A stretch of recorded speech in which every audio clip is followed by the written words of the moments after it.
Welcome back to another technical deep dive here in the debug zone.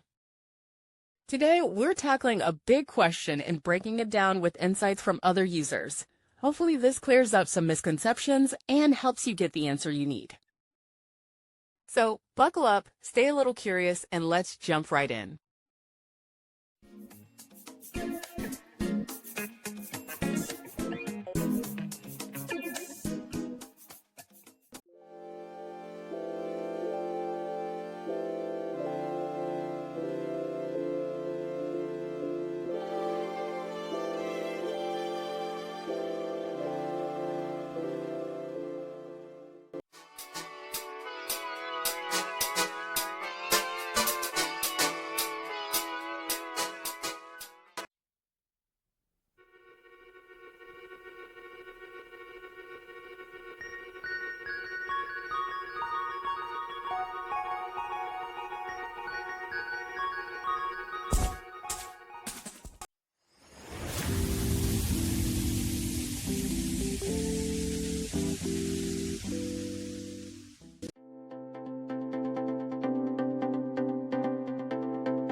And that's a wrap.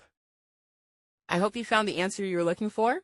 If you did, take a second to hit that subscribe button. It really helps out. And let me know in the comments which solution worked best for you. See you next time in the debug zone.